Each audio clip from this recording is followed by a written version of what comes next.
Hello, everybody, and welcome to this session. We are in part 8 of this series on what successful CEOs do. And today we are looking at this very important piece. It is like the heart, the heart of every successful business. Every successful CEO I have ever encountered or read about or worked with, they are highly customer centric.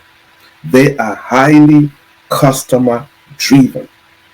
Now, this is not just about knowing that a business operates because of customers, but this is about having this conscious, obsessive culture of serving your customers to the best of your ability. Now, customer centric means, in simple terms, putting your customers at the center of everything that you do. Your customers are at the center. You are thinking of doing this, you ask, how will this affect the customer? Whatever you are thinking of doing or whatever you're presently doing, the customers are at the center of your action. And one thing about being customer centric is that it is a business strategy. Yes, I always say that there are some businesses that they don't need new technology, they don't need new employees, they just need to reorientate how they serve their customers and they will transform their business.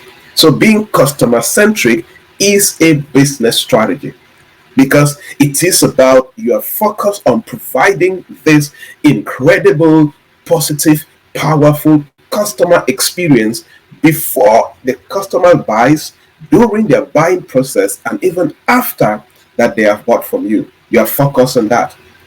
And one thing about being customer centric is that as a CEO, you constantly empower your employees to make decisions that benefit the customer. You constantly empower your employees to act in ways that benefit the customer. It's a constant reminder to your employees. And being customer centric means that you lead your business, you lead your company to focus on understanding the customer situations, the customer perception, and the customer expectations. These three things are very important. Being customer centric is that as a CEO, you lead your employees, you lead your company to understand the situation of the customers, their perception about the products, the company, and what they're buying, and their expectations. What do they expect from us as a company? So this is the meaning of being customer centric. Now, what do successful CEOs really do as far as being customer centric is concerned? Number one, they develop strategies to improve customer satisfaction. Yes, you are on a mission to develop strategies to improve customer satisfaction. You are always asking yourself, what can we do to ensure that our customers are satisfied when they buy from us, when they spend their money on us? You are always asking that question. And when you ask a question, you develop the strategies to improve customer satisfaction. Number two, you foster a customer centric culture. As I was saying already, one thing you need to do as a successful CEO is to empower your employees to make decisions that benefit the customer. That is fostering a customer centric culture. You should be intentional about this. Very focused on this. The third thing that you should be doing is you should be collaborating with your marketing leaders, with your sales leaders, with your operation leaders, even human resource, with all your senior leaders to ensure that whatever message is going out from the company is clearly communicating to the customers and making them understand that it is all about them, making them understand that they are the priority of the company. So you are collaborating with your employees, with your senior managers, let's say your marketing managers, and you're making sure, hey, let the marketing message that is going out, let that message let the message be clearly communicated, clearly crafted, communicated in a way that the customers understand and know what to do. The next thing you should be doing is, which is very critical, very important, you should regularly gather feedback from customers and analyze this feedback and make decisions.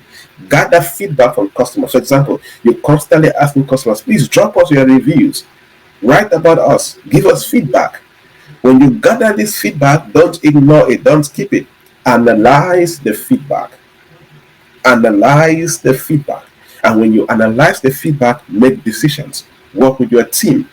Make decisions. Let customers see that you are acting on the feedback. Sometimes you can even go further and say, oh, based on this feedback from this particular customer, you can ask for their permission if they want to be mentioned publicly. Based on this feedback from this customer, we are changing this, we are doing this. It makes people to feel that they are recognized and their input is accepted and that they are the priority of your company. The next thing you should be doing is ensure products and services meet the needs of your customer. This is very important. This should be the foundation of your leadership as a CEO. Ensure that the value you're creating, the product you are producing, your packaging you're delivering meets the needs of your customers. This is where you need to do customer research. Talk to them. Make sure that what you're producing solve their pain points, solve their problems. Very critical. Next, you need to implement effective customer relationship management strategies. One of the most important things when it comes to having the right customer culture is how you manage the relationship that exists with your buying customers, with the customers who are already buying from you. How are you managing this relationship? Customer relationship management is just the process that you have laid down, or the strategy you have laid down, or even a software that you have developed or you have bought that enables your organization to manage the interaction with the customers. Do you have a strategy? Do you have a system that you manage the interaction with the customers? What is the system? When a customer comes into the business until they leave and while they are still using what they bought from you, is there a system to manage this relationship? It is very critical for your business. And lastly, engage directly with customers to understand their needs and concerns. Sometimes you can visit your customers. You can pay them a visit. You can organize focus groups. You can invite them for dinner, customer night out, customer dinner party. Invite the buying customer, the highest number of buying customers. Invite them for hangout. Directly engage with them. This is beyond getting feedback. This is about engaging with them in a direct way to understand their needs and their concerns and their next expectations from your business. If you get this right as a CEO, you will get your business right. Because there is no company, there is no business that exists to serve itself. Every business, all companies exist to serve customers. And when you're able to serve your customers right, you will always be in business. So highly be customer centric. It is the foundation of your business success. Thank you for following, and I hope that you picked up a couple of things on what you will start doing so you can move your business forward. Keep building that dream, and when you face challenges, make sure you gain more knowledge. I always believe that there is no business problem that cannot be solved. What you need is higher knowledge, superior wisdom, superior resources, more tools, more support, and you will solve that particular problem. Your dreams are valid. Hello everybody, and welcome to this session. And today we are looking at selling yourself and selling your ideas. I always like to say that no matter how good you are, if nobody knows you, you will die a talented poor man. No matter how incredible your ideas are, if people cannot know what your ideas are and how your ideas can create value, you will be full of ideas, but you will be struggling. You will not be able to create impact and, of course, make money from your ideas because you don't know how to sell yourself and sell your ideas. I strongly believe that one of the most important skills that a professional needs to know and use effortlessly is the skill of selling his or herself and selling the ideas that they have. Selling your ideas and selling yourself as a professional is very essential for career development and career success. I don't think that somebody can succeed in a very effective way without the ability of selling themselves and their ideas.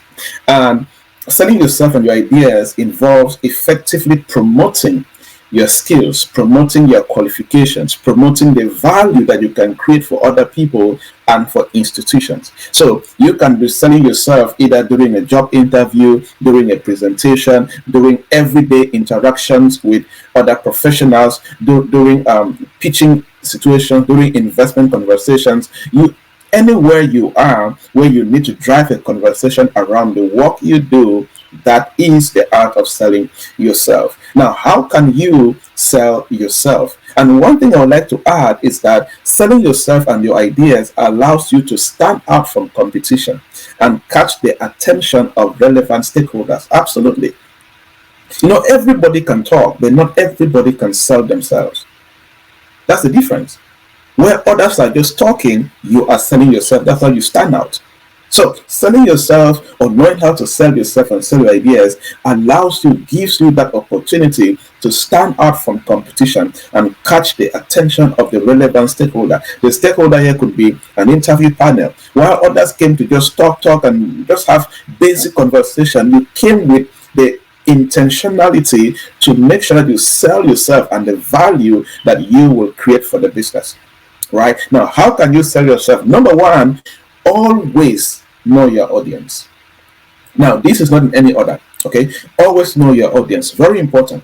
Anytime you're about to communicate with somebody, if you have a chance to know who you'll be talking with, please always research about your audience so you can communicate and reach out to them in a powerful way. Number two, work on your personal brand and positioning. Yes, work on your personal brand. Your personal brand is very important when it comes to selling yourself. Many a times when you talk to people, they will go look for you elsewhere. They can go look for you online, look for you on Google, social media handles, things about you to people that they think that they know you, what they call reference. Right? So work on your personal brand and positioning. You don't just sell yourself when you're talking. No, you start selling yourself way before you start talking. Every day, or everything you do on social media, everything you do when you interact with friends and colleagues everywhere, that is part of selling yourself. So you don't need to just behave in a funny, stupid way and only become serious when you are in a serious place. No, selling yourself is a consistent thing. It happens on a daily basis. So work on your personal brand and work on your positioning. The next thing is know how to showcase yourself through compelling and intelligent conversation. There is something I call compelling and intelligent conversation. This is anywhere you find yourself, you make sure that the way you converse, the way you drive a discussion is full of intelligence, and you can compel the hearts of people who are listening to you.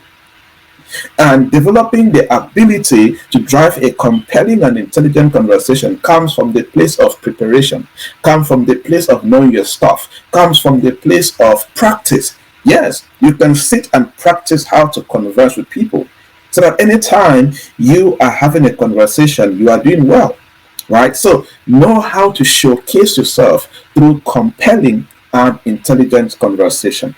Practice how to communicate well. Practice how to communicate numbers and key points in your industry. Very important. The next thing that you can do to sell yourself and your ideas is learn how to challenge the status quo. Don't be afraid to question existing norms or conventional ways of doing things.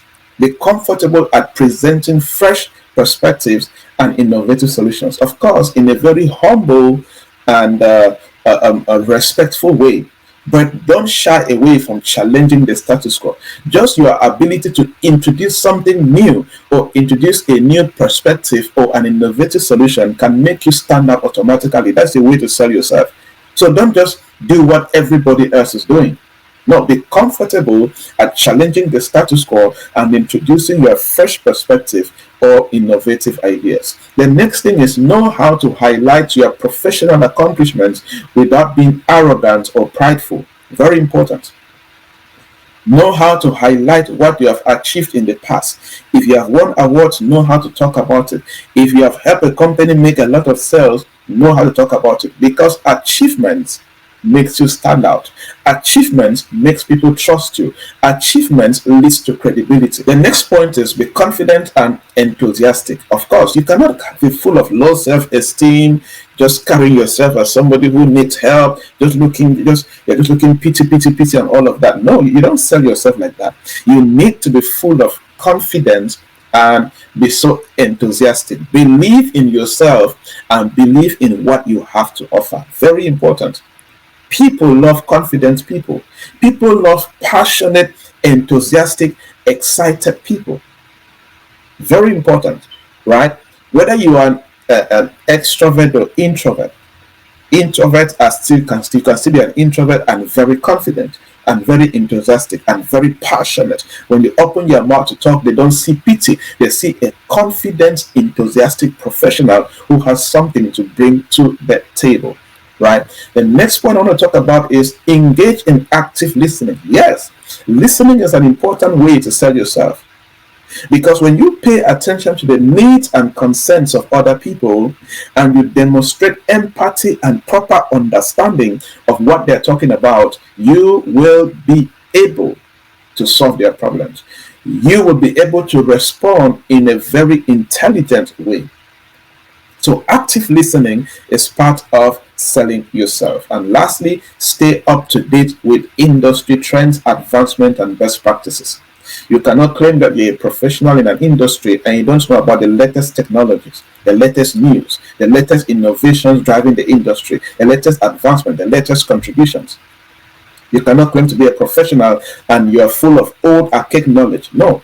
For you to sell yourself, you must show proof that you are updated. You know what is happening now. You know what may happen tomorrow based on research and development. It makes you stand apart and it makes you sell yourself and sell your ideas effectively. Again, as I said, if you're going to experience career success, business success, you must master the art of selling yourself. And I believe that if you practice some of these things that I have highlighted, and over time and remain consistent, give yourself a couple of months and a couple of years, you will naturally see that you stand out effortlessly without struggling.